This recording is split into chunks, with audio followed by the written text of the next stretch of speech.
Hi Leo, kamusta kayo? Hope you're all doing well and welcome to 1111 Pinoy Tarot. In today's reading, tingnan natin ang inyong romantic love situation. Ano yung energy ng person mo towards you and towards the connection. Please subscribe, like, comment, and share. And please tap the bell for updates from this channel. Maraming salamat sa inyo, Leo. Ano yung energy ng person mo towards you and towards the connection, Leo. Energy ng person mo towards you and towards the connection. Reunion. We will always come back to each other. Understanding. I see your side of the story. Okay, unfinished business. Okay. Merong unfinished business sa inyong dalawa ng person na to.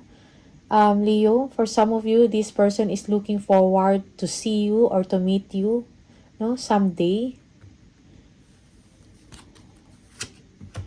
Overwhelmed. The stress from this is draining me. Okay.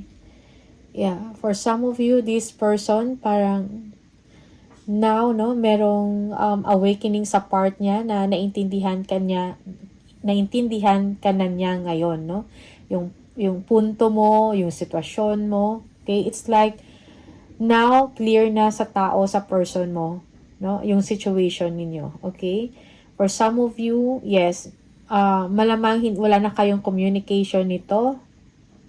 Okay? Or merong emotional or physical distance dito or separation. Okay?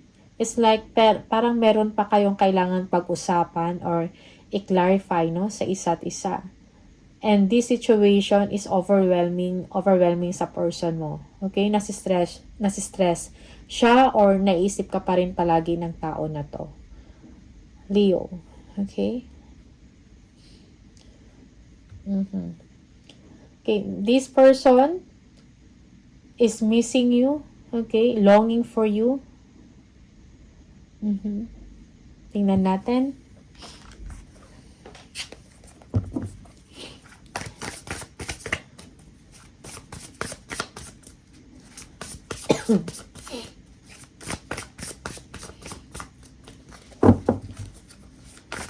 Energy ng person mo, Leo, towards you and towards the connection. Meron pa kayong kailangan pag-usapan or resolbahin, no? Bigyan ng solusyon, no? Yung sitwasyon. Clarity is needed. Kasi para sa person mo, parang hindi pa kayo tapos. Okay? Wala pang finality. Okay? Six of Pentacles. The Hangman. Yeah, this person is waiting from you or nag-aantay siya sa isang pagkakataon na magkita kayo uli or magkausap, no? Yeah, looking forward na maintindihan mo din siya or looking forward na masabi niya sa inyo na now, naintindihan ko na kung ano yung side mo, ano yung punto mo. Okay? Yeah, this person is planning. Okay. Yeah. Gusto ng person na to. Siguro, ano tawag dito? Parang wala siyang peace of mind yung person na to hanggat hindi kanya makausap. Okay? Looking forward siya na makita ka. Actually, nagpaplano siya, no, ng mga strategies, mga ways kung paano. This person still loves you. Okay?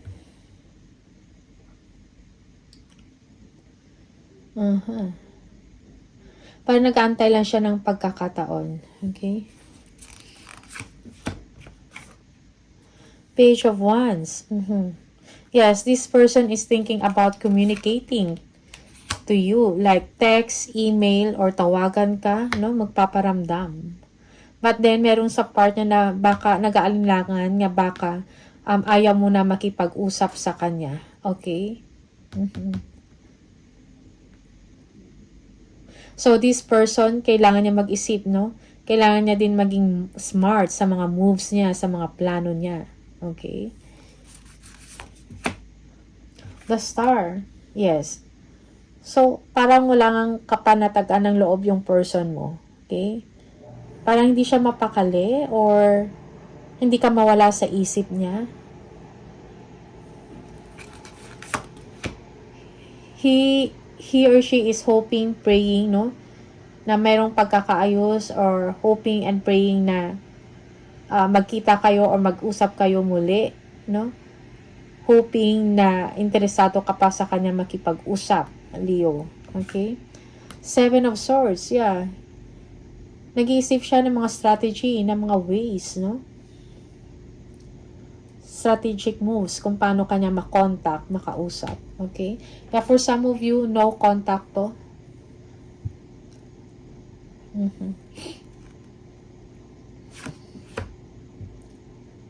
Five of Wands, merong competition dito. Okay.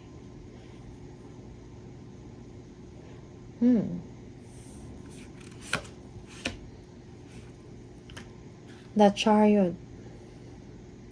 Maybe this person parang merong hindi maganda nangyayari sa buhay niya ngayon. Okay? This person is struggling. He or she is facing challenges sa buhay niya ngayon. Okay? And this person wants to go out, no? Maybe kung meron man siya, kung nasa new relationship man siya ngayon, parang gusto niyang umalis doon. Okay? Yeah. Parang eager siya makaalis sa isang gulo or sa isang conflict, sa isang gulo na situation. Okay. Tingnan natin. The Wheel. Maybe this person wants to get back to you or wants to go. Parang gusto niya makipagbalikan sa inyo. Yes. Knight of Cups. No? So, Leo. Parang gusto ka uli ng tao na to. Gusto niya magparamdam sa inyo, magpakita na nandyan pa rin siya, na mahal ka pa rin niya, hindi ka niya makakalimutan. Okay?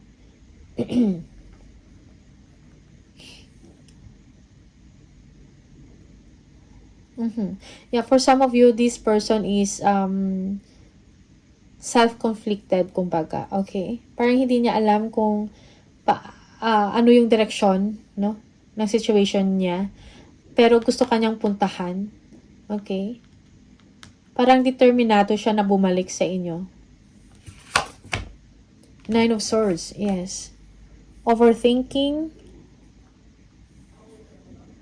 No? Siguro, palagi kang naiisip nito. Naghahanap siya ng solusyon kung paano. Yes, renewal. Okay?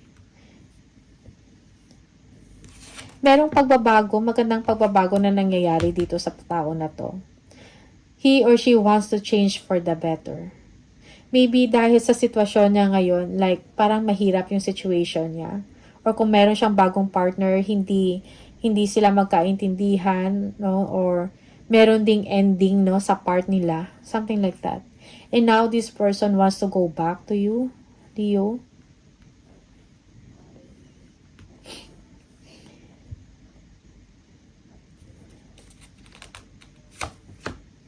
Yeah. Ace of Wands. Naisip ka pa rin ng tao na to. Attracted pa rin siya sa inyo or naisip ka niya dreaming about you. May yung mga intimate moments, something like that. Okay. Maybe you are someone, Leo, na magnetic and unforgettable para sa kanya.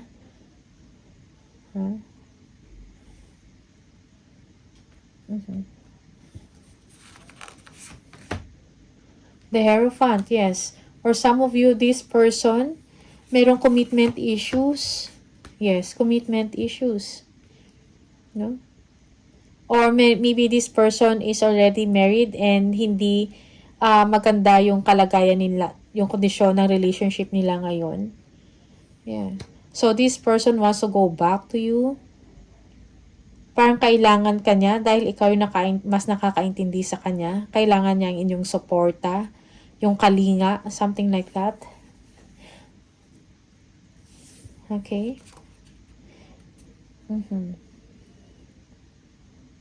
Merong realization dito sa tao na to, Leo. Most especially sa marriage niya or sa commitment niya or sa current relationship niya, something like that. Okay? For some of you, merong ending sa part niya. Okay, 9 of Wands. But this person is not giving up also, no? Parang gusto kanyang ipaglaban. Gusto niya ipaglaban yung nararamdaman niya sa inyo, yung pagmamahal niya sa inyo. Parang ikaw pa rin yung gusto niya, okay? Just take what resonates for you here. Sometimes reverse yung role.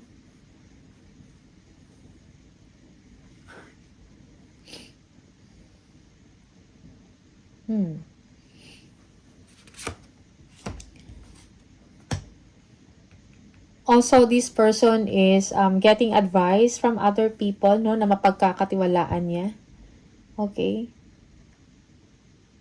Yeah, King of Swords, kailangan niya maging matalino, kailangan niya maging strategic, no, sa kanyang mga plano, okay? This person like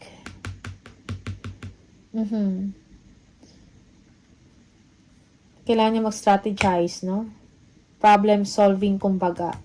Okay, nag-iisip siya ng mga paraan kung paano ma-solve, no? Yung problema niya, okay, mabigyan ng solusyon. Most especially if this person wants to get back to you. Okay? Hindi madali yung pinagdadaanan ng person na to, Leo. Excuse me.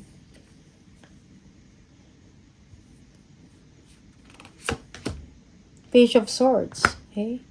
So, this person, siguro spying, no? Parang nag-iisip din siya kung interesado ka pa ba sa kanya or kung ano yung ginagawa mo.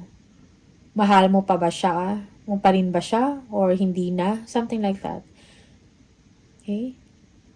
Kumukuha siya ng mga information or maybe he or she is checking you online, learning about you.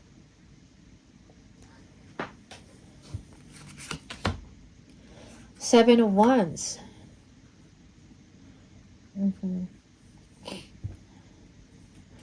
This person also like, parang ayaw niya ma-distract siya, no? Or this person is thinking na parang ayaw mo ng ayaw mo ng distraction from him or her. Okay? Queen of Cups. For some of you, this person knows that you are intuitive.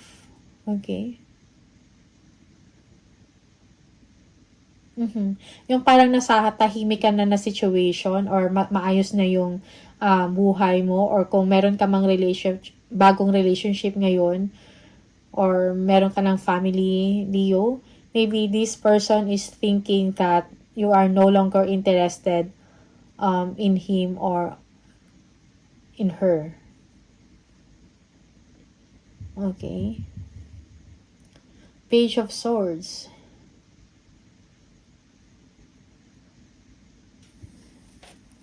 Page of Wands, sorry. Page of Swords, Seven of Wands.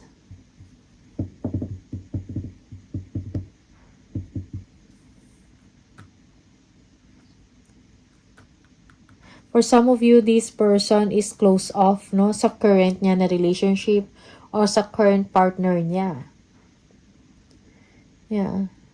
For some of you, maybe this person, no, parang kung ano man yung, or may partner siya and siguro merong arguments na nangyayari, okay? Very protective, may fighting na nangyayari sa situation nila. And this person is protecting you. Okay. Yeah. This person wants a balance, no? Most especially sa kanyang emosyon. Okay? Gusto niya ng tahimik na pamumuhay or tahimik na buhay, something like that. And hinahanap-hanap ka pa rin ng tao na to, Leo. Siguro nag-aaway to sila ng person niya. And about you. And pinoprotektahan ka lang niya. Okay? Queen of Cups. Tingnan natin.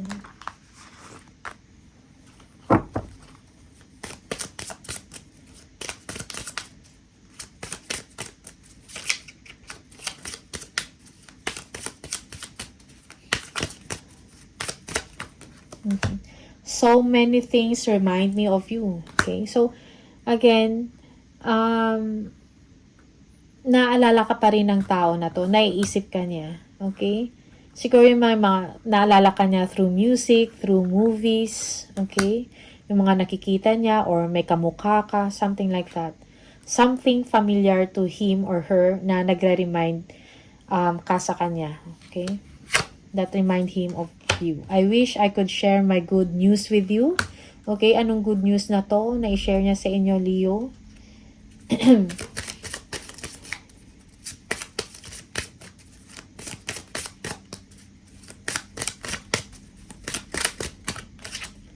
Merong the timing just wasn't right for us. Okay? So, if this person is sa past mo to, parang hindi, kumbaga, right person siya, or right person ka sa kanya, pero wrong in the wrong time, kumbaga. Okay? Parang hindi yun ang tamang panahon sa inyong dalawa at that time. Okay? That's why this person, parang hindi ka pa rin niya makakalimutan. Maybe for him or her, parang ikaw yung match niya, no? Compatible kayong dalawa, nagkakaintindihan, no? Trustworthiness, merong respect and trust sa isa't isa. It's like parang ikaw yung nakakaintindi sa kanya at nasusuportahan mo siya. Okay? So, merong compatibility sa inyong dalawa dito. Okay? It's almost like marriage, no? Sa inyong dalawa. But then, it wasn't the right time para sa inyong dalawa before. Okay? Now, this person nakakapag-isip na siguro balikan ka or bumalik sa inyo. Kausapin ka, tawagan ka, i-text or mag-send ng email. Okay? So, this person is really planning, no? Thinking yung future with you. Okay? So, Leo, meron pang isa. I want to tell you how I feel. Okay? Meron siyang gustong sabihin sa inyo. Okay? Alright, so Leo, these are the messages for you. Maraming salamat and see you on the next video. Bye!